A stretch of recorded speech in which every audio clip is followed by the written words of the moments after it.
మనం last సెషన్స్‌లో HTML already complete చేసాము. ఒకవేళ నువ్వు చూడకపోతే అది కంప్లీట్ చేసి ఇది చూడు ఓకేనా?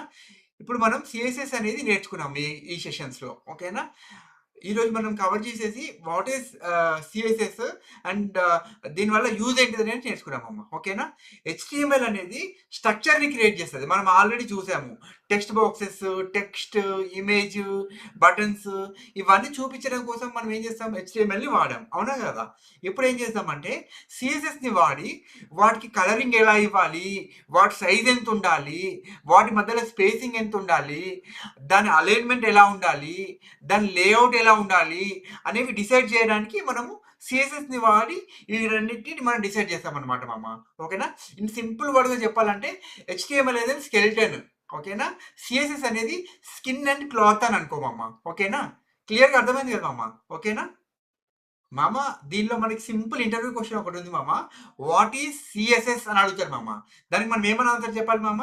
CSS is used to style and layout the web pages అని చెప్పాలి మామ. ఓకేనా? అండ్ సెకండ్ క్వశ్చన్ వచ్చేసి what is full form of CSS అని అడుగుతారు మామ. దానికి మనం ఏమని ఆన్సర్ చెప్పాలి? CSS means cascading style sheets అని చెప్పాలి మామ. ఓకేనా?